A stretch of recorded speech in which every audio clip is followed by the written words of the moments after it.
Welcome to the iBook podcast. I'm April O'Leary, and this is the YouTube version of our podcast. To get the audio version, you can hop on over to Spotify or anywhere that you consume audio podcasts.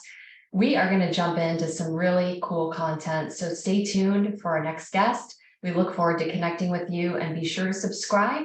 And to start your author adventure, hop on over to o'learypublishing.com, where you can map out the entire process and see what writing a book would look like for you. Let's get started.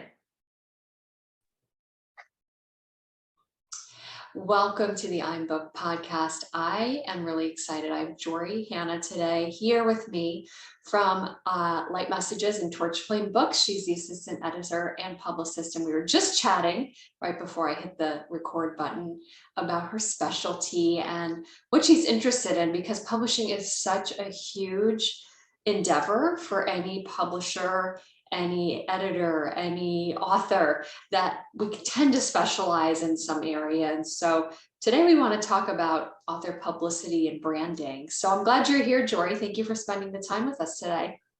Thank you so much for having me. I'm super excited. This is going to be so fun. So first off, let's talk a little bit about how did you get into publishing? How did you get into this crazy world? Oh my goodness, that's a long answer. Back when I was in like 7th grade, I decided I wanted to write my first book after a family friend really told me, like, hey, you could do that, because at first I thought that authors were just this like strange mythical being who was the coolest thing in the entire universe. And obviously you had to be a really cool person to become an author. And so there was no way that I could do that at 7th grade, right? But she encouraged me. She's like, you should just try it. You wrote the short story really easily. You should try it. And so I did. And before I knew that writing was supposed to be a more complicated path, I sat down and I just wrote out my first book. Granted, it was very novice writing. It was more of a novella than a book. But the very first book that I ever set out to write, I finished, which if you talk with a lot of authors, you find out that that's not always the case. So I decided pretty early on that I was really interested in publishing and becoming an author and pursuing whatever I had to do to get there. And so skip ahead to college, where I majored in professional writing at Taylor University, which is a very unique program. It's one of like 7 in the country, I think, that focuses on how do you make money as a writer? How do you succeed with this as your career? More than just how do you write well? How do you write prose, etc. It was how do you sell your own writing so that you can actually make money with this. And in that, we talked a lot about marketing. We talked a lot about like author platforms. We talked about writers' conferences and the publishing industry. A few of my classes went start to finish with one of our own manuscripts of, if you were going to take this all the way through the entire editorial process, all the way into like the typesetting process, cover design, marketing, how do you do that? So we were really extremely well prepared, really, to enter into the publishing industry on the whole. And so I did that, and then I graduated, and then I had a little bit of time there where I was like, okay, I have to get my foot in the door somewhere. I have no idea where I'm going with this, how to get in. At the time, I was young and fresh and straight out of college, and I was like, I really wanted, the dream job is Penguin Random House, right? One of the really big ones, assuming I'd be moving to New York. But I was willing to step through any door that opened. And one of my former classmates connected me with an author that I started freelancing with part-time, doing her personal publicity. So very specific to one author, helping her run her social media, helping her manage her ads, everything that she needed done, coordinating schedules for interviews, really just being her virtual assistant.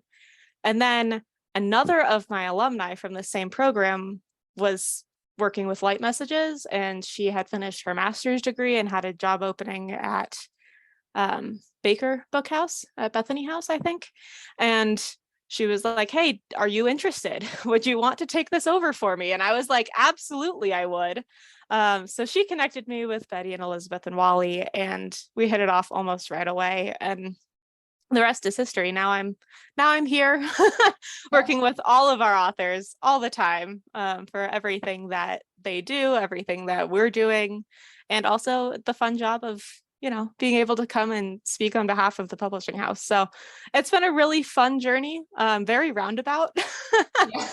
lots of twists and turns, and where can I use this skill set of mine, and how do I connect in there? So, but yeah, so that's how I got into publishing. It was a little crazy. It was a lot of connections and a lot of narrow twists and turns. And I feel like Yes.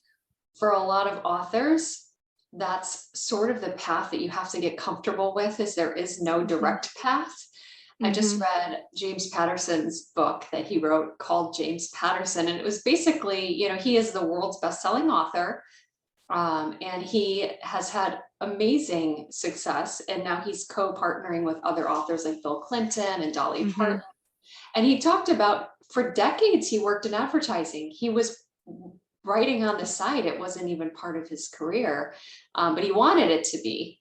And so, it's interesting to think of someone who's achieved such success, grinding it out in the corporate world as a corporate advertiser before they ever, made any sort of headway. So for those of you listening who are authors or aspiring authors who are thinking like, how the heck am I going to do this? How do I connect? It's just know that the path isn't always clear, and that by just trying and being persistent, you can get there. So if you're talking about author branding, which, we were talking about, the many different ways that authors can brand and get noticed and grow their platform, which around here we've talked about platform before, which is how many people know about you, are following you, or on your email list and that kind of thing.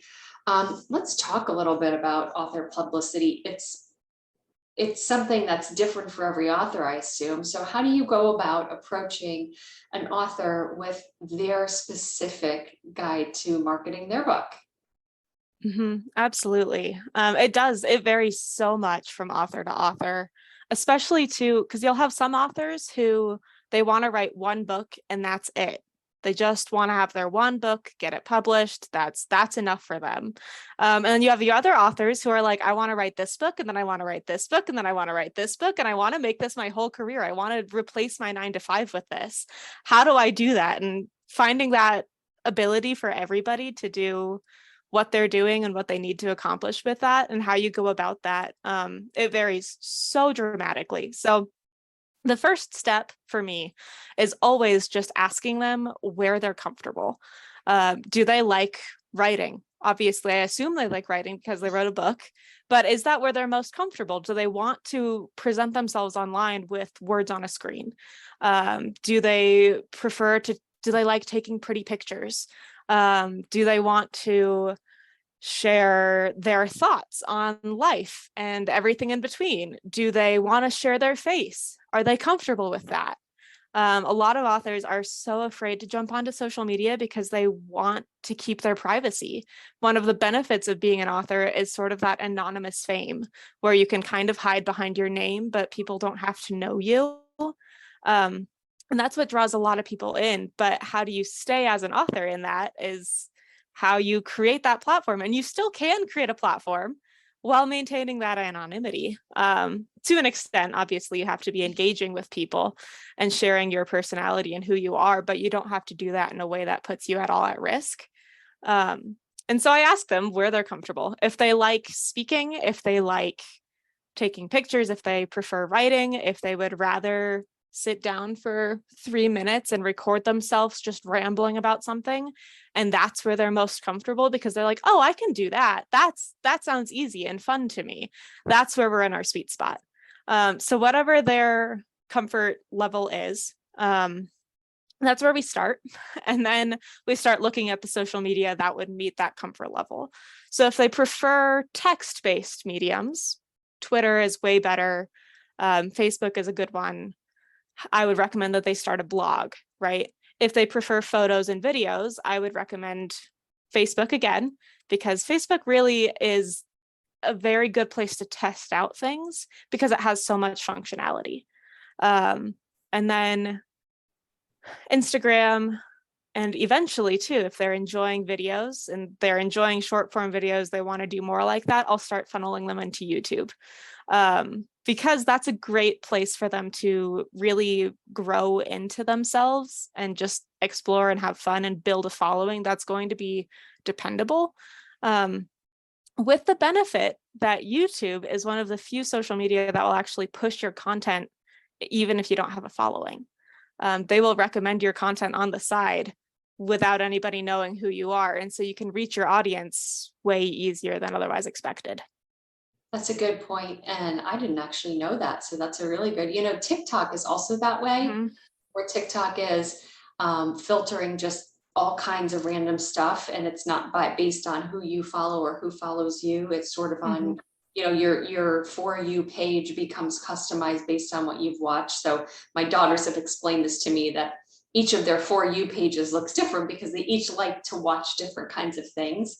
So you have a totally different experience based on how the platform has learned about you, which is a little scary. It can seem, but it's also, as a content creator, which is something that I think is important. An author is a content creator. And so all of this that you're talking about is, how do you prefer to continue creating new content? Do you prefer creating videos or messages on your blog or short form messages like Twitter? But it's always about being on the side of content creation rather than content consuming. And I think we could fall into that trap of just scrolling and we're not really doing anything to proactively put things out. I always say to my husband, because we disagree on Facebook, he only wants people that are actually his friends on Facebook. And I say, I don't care if I know them, because I use Facebook for marketing. So I don't really necessarily put anything out there that I wouldn't care if anybody really saw. So I think as an author, yes, you can want to hide behind your author name and stay in the pages of your book. But I think that by people getting to know you, if you're comfortable with it. Another good example, do you know Colleen Hoover? I know the name, and I know that she went viral. And I still have yet to read her books. Yeah, my 15-year-old has read a number of her books. So I somehow found her, I was scrolling through her Instagram reels, and she had a really cool video. It was literally all it was. She set up her camera. She had tables and tables with stacks of books she was signing. And then she had 3 guys who were maybe her brothers or, younger guys. They were kind of bringing the books over to her, and they were just talking and caring about their business while she was just signing. And the whole video was like an hour long. And I thought, people like to see that kind of stuff. Like, how does an author sign their books? So absolutely, but maybe not everyone's comfortable with that. So when you talk about that, pairing the author with their comfort zone, how do you kind of get them to understand and utilize the tools that are on that platform and start to create the content? What are some of the strategies that you kind of help them get going? Yeah, of course. One of the very first things, you talked about consumption versus creation. And the very first thing that anybody who is about to become a creator has to do truly is consume. They have to consume a lot. They have to figure out what kinds of spaces there are online. So Twitter, as we all know, has, as a great example, there's tons of spaces on Twitter, right? There's the political spaces on Twitter. There's the puppy side of Twitter. There's people posting selfies side of Twitter. There's fashion Twitter. And then there's book Twitter, and underneath book Twitter, there's writing Twitter and reading Twitter and all of the different subgenres in all of those areas. But if you don't search for those topics on Twitter, the very first thing that you might expect is to end up on political Twitter or puppy Twitter. And as your author career, that's maybe not where you want to be. A lot of people I know have a really hard time with social media because it can get so negative. And part of that is because of the content that they're consuming. If they start controlling the content they consume, their feed will change. That's the case with TikTok. That's the case with Facebook. That's the case with Instagram.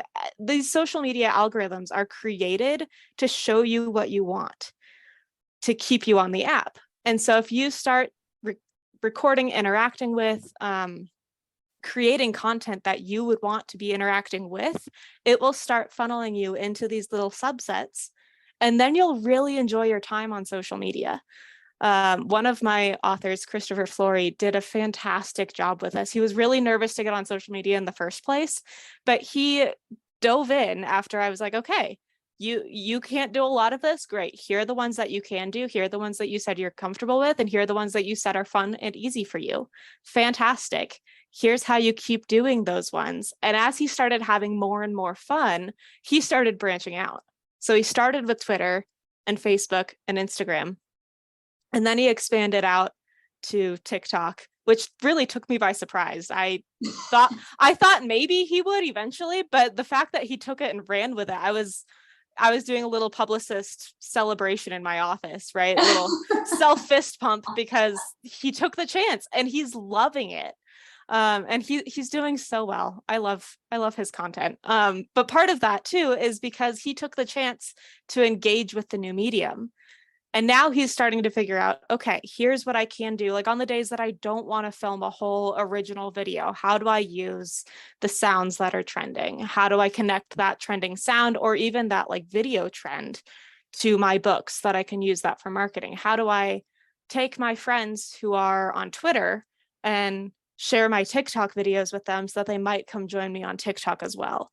And so he's been networking in that way, which is one of the most fantastic. I mean, again, it's just a little publicist, like, yes, moment for me because he really took it and ran with it. But that's one of those fun things. So he was nervous, he got comfortable, and then he started exploring. But he had to consume a lot first, so that he could figure out, okay, Twitter, there's the entire writing community on Twitter. I want to be on the writing community on Twitter.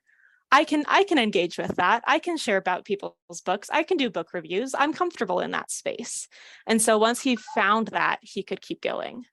So, when you talk about finding the writing community, for example, for people who aren't on Twitter or thinking like Twitter's a waste of time, I can remember, this is probably a decade ago when I got on Twitter and someone said, well, just follow people you like. And I remember one of the people I started following was Tony Robbins.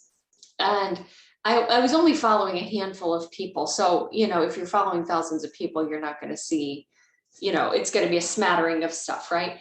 And like every minute or so, Tony Robbins, there was a new tweet from him. And I was like, oh my God, is this guy sitting at his desk just tweeting all day? I thought he was doing more important things than that. I was so confused by Twitter. And so I eventually, learned a little bit more about the communities. But for someone who's in that space of like, Twitter seems so overwhelming, like how could they go on and find the conversations that would be important to them? What would be a couple steps to getting into those rooms or conversations? Yeah, absolutely. The first thing is to find the celebrities in your field that you would want to follow. Right. So the first people I followed were like Stephen King and James Patterson and J.K. Rowling, because they were writers who had done what I wanted to do. So I wanted to see what they were talking about, how they were interacting with people, the different topics and comments that they were bringing into the sphere. The second thing that I did was start looking up hashtags. So hashtag Bookstagram on Instagram is one of the biggest book communities that there absolutely is online. There's similar communities on every other social media. So hashtag book Twitter is a great place to start. Hashtag writing community is a great place to start if you're trying to find those people. And in that community, you'll start finding other hashtags, right? So as you scroll through the hashtag writing community list and feed in your search bar, you'll start seeing that there's also like hashtag writers lift, where people are mentioning other writers that they have really enjoyed interacting with and suggesting that you go follow them or suggesting that you go follow their books, right? There's hashtag self-promotion Sundays, where on Sundays, people will use that hashtag and post about their own book. It's a great excuse to talk about your own book without feeling bad about it. Which you should never feel bad about talking about your own book for all of you authors listening. It's something that you put a lot of time and effort into. You should be proud of it. Talk about it all the time. Don't ever let people tell you not to. If they're annoyed, that's their own problem, right? Yeah. That we could end the podcast right there, because that is like a great life tip. if someone else is annoyed by you doing what you do best, then let them go. Like, we can't live our life based on someone else's opinions. And I love it. Self-promotion is so hard for authors, so hard. And it's understanding, and I explained this to one of our authors who was a great football coach. He had a lot of success taking a losing, local high school team to state championship in 4 years. And his book was all about that. And it was about his faith and that kind of thing. And I said, well, isn't your book, if a young football player reads this, wouldn't this book inspire them and help them see that they can, do things they thought they previously couldn't do? So it's not about you and like, look at me, I'm a great coach. It's about, no, you as the reader can see all of these kids develop over 4 years and where they can go. So by you promoting the book, you're actually helping people to improve their life. And so it was a little bit of a mental shift that was hard to see, that as authors, yes, it's easy to fall into the trap of thinking, well, we're just promoting ourselves because we want our name to be out there. But really, whether the book is entertaining for someone, like you said, Stephen King, J.K. Rowling, I mean, how many readers have enjoyed plenty of time in the pages of those books? But if they didn't know about the books, they wouldn't have enjoyed the stories. Yes, exactly. And frankly, too, and that this is the best advice that there possibly could be for creating a social media following for yourself. Your page, your profile, the space that you are creating for your followers and your readers it should be as much under your control as possible. You get to set the rules there, right? So if somebody is being mean in the comment section, guess what? You can block them. You can get rid of them. You can say, hey, this space is not for you. This space is for me and people who are going to enjoy what I'm creating. And that's not you. So you don't need to stay here. You can do that with anybody who's just being an internet troll because they're there. They're out there. They're mean, right? You don't need to keep them around. Right. And so you can do that on TikTok. You can do that on Facebook. You can do that on Instagram. The block button exists for a reason. You can use it. Don't feel bad about that. If you're not losing that reader because they weren't interested anyway. That's true.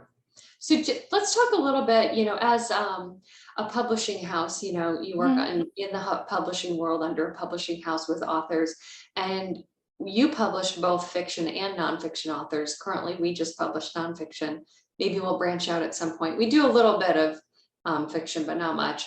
But what's the difference in promotion, would you say, for authors in either genre, fiction or nonfiction? Would you say there's a difference in how you recommend they promote? Not a massive difference, which people often think that there would be. The overarching steps are the same, right? The goal is to do what it takes to get your name out there so that people start recognizing your name and start looking for more information. That's the case whether you're writing nonfiction or fiction.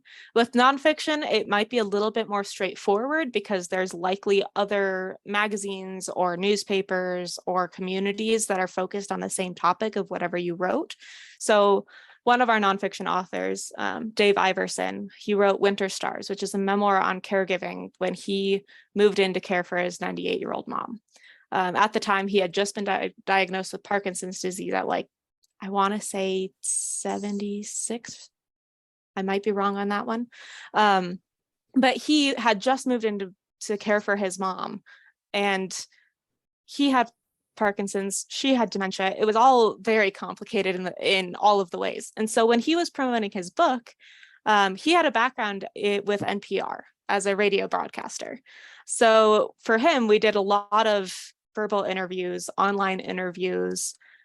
He had connections to the Michael J. Fox Foundation that they were willing to put on events and such for him in that regard as well. So there was a lot that he could do already, but there was also stuff that even with people having a very niche audience for his NPR history, there were a lot of people in the caregiving community that didn't necessarily know his name, but there was a caregiving community that he could reach out to and interact with. Mm-hmm. That's the same if you look at the YA fantasy community, right? The YA fantasy community is huge on TikTok. There are a lot of people who love YA fantasy. So you can just start infiltrating those actual communities and start creating content in those spaces. So for Dave, he was talking about caregiving for his mother, the impact that that had on him and on her and life in general, all of the life lessons that he learned in that.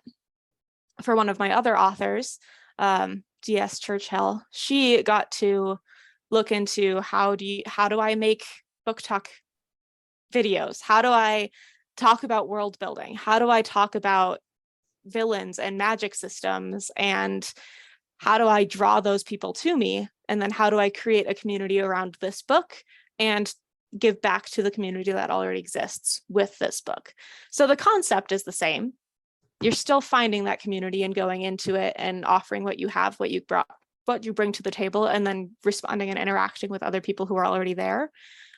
But the topics are different. So you can do the same similar things, right? Dave, he did a lot of caregiving interviews. Most of my other authors who write fiction, I tell them, hey, you're a writer. That means that you can go on writing podcasts. You are a writer. There are people who run entire YouTube channels about your books. They would love to interview you. Go reach out to those people. The reading community at large has a lot of opportunities for you. You still need to do the interviews. They're just going to be a different style of interview. Right. But the concept is the same. Mm-hmm. It's so interesting because I think that I'll speak for myself personally as an author as well. So I started writing with my first book being published in 2012. So 10 years ago, I never thought I would get into publishing. And it's taken me a long time to get comfortable with social media, to understand it, to be able to create content on a regular basis, to understand what people want. And there is no shortcut or no easy way to build an audience. And I think one of the things I want to say to those of you who are probably feeling like, oh my God, this feels so overwhelming, because I tend to go there too when I think about the big picture of how many people are out there and how many platforms you can choose from and how am I going to even get my name out there kind of thing. But it's just one day at a time, and it's deciding on a path. And I love how you focus on do what you're comfortable with. Like, we all have innate gifts that we have been given, and you don't have to try to climb Mount Everest if you'd rather be kayaking out on the river. You know, it's like, decide what it is that you really are passionate about. Do you really love interviews? Some people are freaked out by that and they don't want to do interviews, or they don't want to do public speaking. Well, then, yeah, be a blog, you know, do a blog tour, you know, and show up in writing in lots of different places and connect with people that way. So I think it's really smart that you are saying, find what your strengths are, find the social media that partners with that, and try to play in your field of strength. I think it's genius. I love it. So for author, yeah. So what would you say is sort of the bare minimum if we're going to talk about like an author who's got their book? You know, a lot of authors we work with, it's like they're so comfortable in the creative space. Like, writing is a pleasure. They enjoy working with the editorial team. They love, you know, the idea of being an author. But then when the book is in hand, it's like, oh my God, I got to take off that creative writer hat and put on the marketer hat.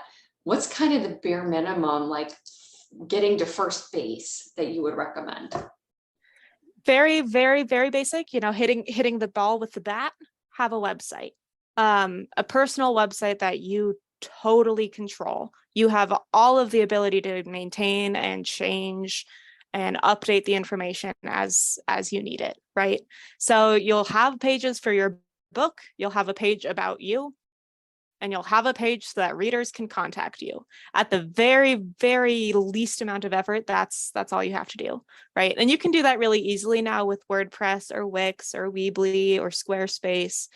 Even MailChimp now has the ability to create a website within MailChimp's system. And MailChimp also has the opportunity now that you can create an email list connected to that website. MailChimp is one of my absolute favorite email list builders. And that's, you know, you've hit the bat or you've hit the ball and you're running now. You've set up that email list collector, yes, and you add it to your website. Nobody has to sign up yet, but now they can. That's the first step, is creating a space where people can gather. They can find you. They know, hey, this looks official. This is the author. This isn't some like fan account or fan site. Like, this is the actual official information. That way, if you do run into the problem where your personal social media handles are all over the board, right? Like Twitter, you had to do author JJ Hanna, and on Facebook, you had to do writer JJ Hanna, and on TikTok, you ended up with just JJ Hanna because the other ones were taken. If you're all over the board and it's not quite, you're not able to keep it all the same. That way on your website, you can add social media links that tell people, these are my accounts. These are the right ones. If you end up here, you're on my page. It just helps everybody know with confidence that they're actually following you and not a fan account or somebody who's just reposting you or somebody who on Instagram then like quote unquote hacked you and started posting your own photos again and is pretending to be you on the internet. It just helps you protect yourself from that. And it's the most simple, straightforward thing you can do. After that, great. Yeah. After that, you go and claim your free real estate, right? So the things that are created online in book spaces already that you can start controlling. So Goodreads will let you claim your author profile. Your book is on Goodreads. It will be on Goodreads. And if it's not, you can add your book to Goodreads. And as you do that, your author name will be a clickable link. That's so that Goodreads can keep track of all of the books associated with your name. It's part of their own organizational system. Even better, though, is you can go claim access to that and start updating it, filling it out, creating it your own, making it your own branding, right?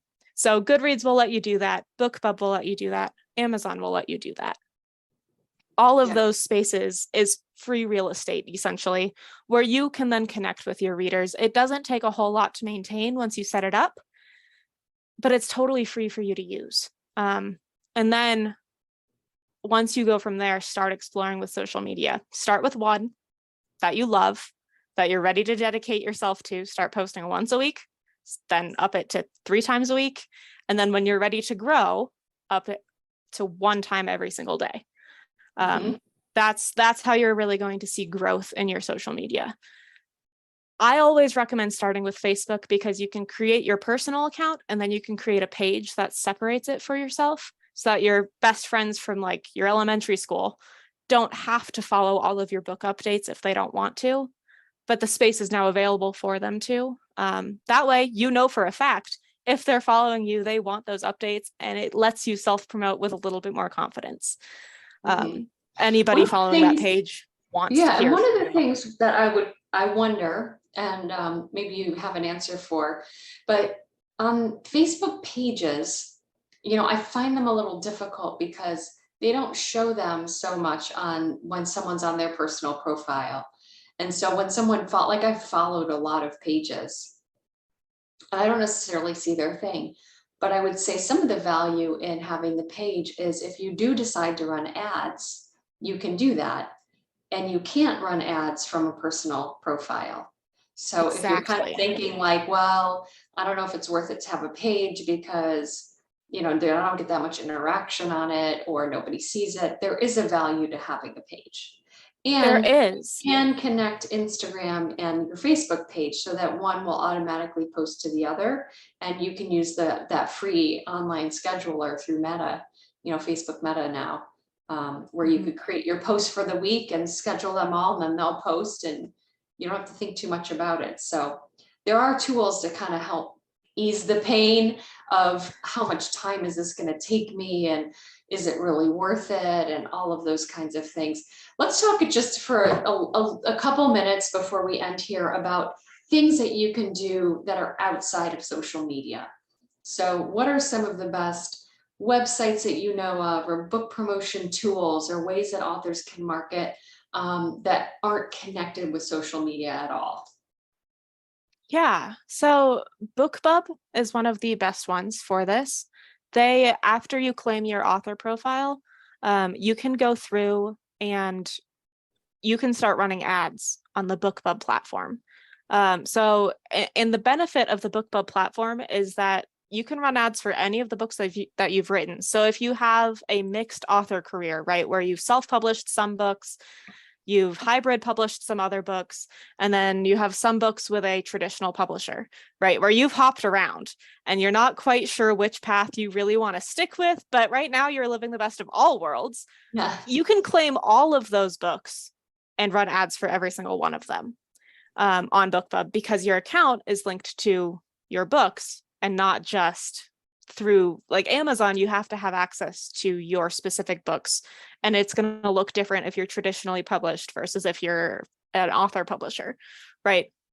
So as you go about creating those spaces, those ads will let you reach readers in your genre for very minimal cost. So you can do that really easily and online. And then if you have price control of your books, you can also submit for BookBub featured deals, which will be a way more pricey option, but they're so effective because they send out an email to a bunch of readers in your genre when your book is discounted that lets those readers know, hey, you don't want to miss this deal.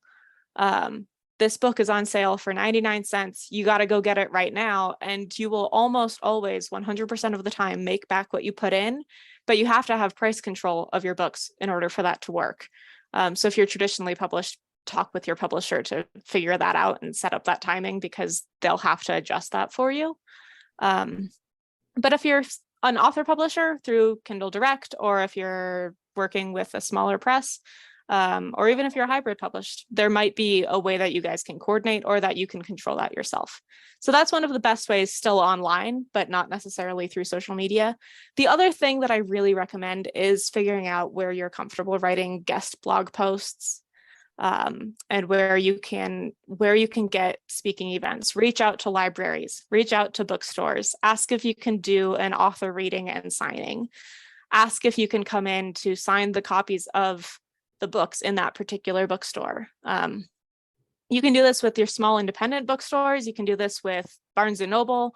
If you walk in and you say, hi, I'm the author of this book and it was on your shelf, can I sign all of your stock? They'll probably say yes. Most of those stores know that then they can charge a slightly higher price because it's an assigned author copy, and it lets the readers know, hey, this is a really cool thing. This is an awesome thing. But going to your libraries, going to your bookstores and letting them know, hey, I'm a local author. Can I sign the books? And anytime that you have more stock come in, I'd love to come in and sign those ones as well. Then that bookstore might also be able to put a little local author sticker or feature you in a specific table that can get you out of the mix of all of the shelves and into specifically a featured spot, which is huge. Getting those features in that way is amazing. And that takes no personal speaking skills. It just takes going up and having a little courage. Yeah. Courage is the biggest thing. And I think that's the bottom line. That's how we could sum up the whole thing, is the courage to market your book, because that's what it takes. It's like writing and creativity and having the life experiences or the creative storyline that you had and putting it together is one thing, but having the courage to really get it out there and find your readers and make some calls or book some speaking engagements or sign books or show up on social media takes courage. And I think that by exercising that muscle of courage and getting some early wins, getting onto first base by doing some of those easier first swing at the plate, you'll start to build that courage and the confidence to do the next thing and do the next thing. And pretty soon, the thing that seemed hard to begin with is something that's become part of your routine, and then you can move on to the next hard thing. So I just encourage each of you listening today to take a swing at the plate, have the courage to get out there and market your book. The publisher can only do what they can do, whether you're a hybrid, working with a hybrid press or a traditional press, or whether you publish on your own. The marketing generally falls onto the shoulders of the author. Isn't that the case? And so we have to be our own best advocates for our books. And, at Lighthouse, let's talk a little bit about what you guys do. You guys both do traditional and hybrid publishing, and you guys accept submissions. So tell a little bit about what you guys do. Yeah, so we are actually actively seeking submissions in all sorts of genres. On our website, there is a blog post that says our manuscript wish list of, if you have exactly the manuscript we're looking for, we want you to send it in. We'd love to see it. Mostly we do hybrid contracts. And what that really means is that we partner with the author to create a really stellar product in the end. So you get the support that you would have in traditional publishing. You get marketing advice, you get marketing support, publicity support, editorial support, professional cover design, everything that we would do in our traditional publishing track. But instead of a full traditional publishing, you also then get higher royalties because you helped cover some of that initial upfront cost of publishing a book. So in that partnership really is a lot of that creative freedom and also the ability to get part of our publisher's cut. That's really what's happening, is because you're joining us as a partial publisher in the team in the publishing of your book. There's a lot that we can do with our experience and a lot that you can do with your drive and your desire to really get that book out there. I love that. And it's interesting because as Betty and I connected through the IBPA, which is the I'm saying international, is that right? No, it's the Independent Book Publishers Association, although I know they have people outside of the US as well in their membership, and also as a hybrid publisher, what I find interesting is that we're all on the same team here. There's plenty of authors out there. There's plenty of manuscripts that need to find their way into publication. And so I always encourage prospective authors, just like you would go car shopping and check out this dealership and that dealership and really find like what vehicle feels right to you, that there's lots of publishers out there and many of them specialize in different genres and have different experiences and different types of contracts. And so do your homework and look at all that's available to you. I think if you have a manuscript, there's absolutely a way to get it published. I don't think there's any author or aspiring author out there who should feel like I'm never going to get this book published, because there's always a publisher for you. So I want to just say thank you so much for being a part of our podcast today and connecting with us. Torchflamebooks.com is where you can find out more about their publishing process. I will put that link in the bio or in the show notes here. And any parting words, Jori, that you have today for any aspiring authors or authors that are published and are biting their nails, waiting to take the swing at the bat, swing at the plate? Honestly, I mean, the most encouragement I could offer you is the worst that could happen is they say no, right? Put yourself out there, reach out to those big name endorsers, reach out to bookstores, reach out to literary agents, reach out to publishing houses. The absolute worst thing that happens is they say no, and you're still exactly where you are. Your circumstances don't change if they say no, but they might change if they say yes. And that really is all that's what it takes to have about 5 seconds of courage to write that email and then press send. Just remember to press send. There you go. Yeah. So thank you so much. I appreciate all of you for being here listening to the iBook podcast. Be sure to check out their link, torchflamebooks.com, and stay tuned for another message as we part ways today. So this has been another episode of the iBook podcast. I'm April O'Leary signing off. Be sure to hop on over to o'learypublishing.com to start your author adventure and see what writing a book could do for you in your profession, in your career, and what doors it might open. We thank our guests for being a part of the show today, and be sure to subscribe to podcasts here on YouTube. We look forward to serving you and helping you get your book out into the world.